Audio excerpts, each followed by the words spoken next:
So I tried to make a living out of sculpture about 20 years ago, and it didn't work out, so I had to get a job in a factory. The manager of the factory, he knew that I made sculpture or had some involvement with sculpture, and he wanted a sculpture made. And I said, well, I could do it.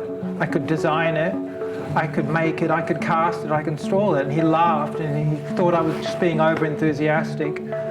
But I brought him some drawings and he looked at me and he said, did you do these? And I said, yeah, of course I did them. And I ended up doing that job and then eventually leaving that factory. And then I went on to make the statue in Kerry. And I wouldn't have got that job if I hadn't made the first job, because they wouldn't have given me a job without having some experience. So if I wasn't working in that factory and that manager knew I was a sculptor, I wouldn't have gone on to build this foundry and make the other statues I've made. So it was kind of meant to be.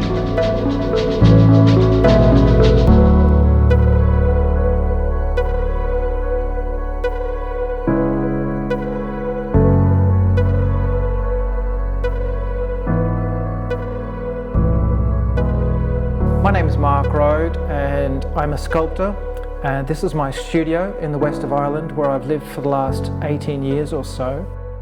I left Australia in 1998 because there wasn't too many opportunities for a sculptor in Australia at the time, and I was very curious about European art. So I travelled around Europe. I worked in studios, foundries, I worked as assistant to sculptors. And then in '98, I met my wife while in London. She's Irish, her name's Jacinta, she's an artist as well. And we settled here a few years ago, and I set up this studio, which also has a foundry attached.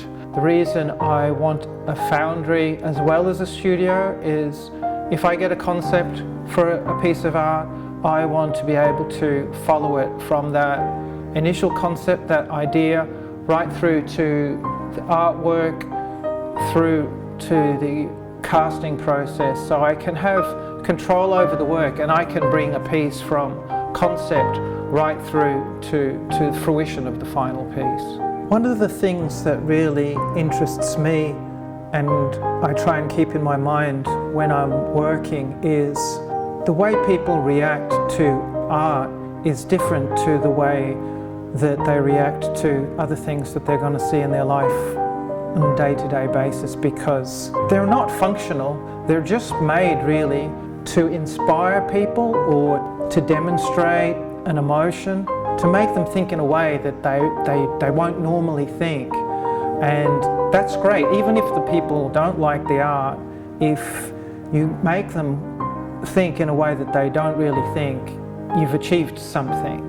Even myself, when I'm watching the piece, sometimes it's not even like I'm making it, it's like I'm just watching it evolve in front of me, and I'm working the piece or whatever, and then an accident happens and you see, oh, I start to see something, and then you just keep building on that, you just keep going with these accidents. And if it's inspiring me, if it's exciting me, then I'll go with it, and I can't predict if someone's going to be inspired by it or pleased with it or what it's going to do to them. I can just go with my own reaction, and when people do have a reaction, a positive reaction, that's fantastic, and that's what sort of keeps me going. That's what I'm looking for, really.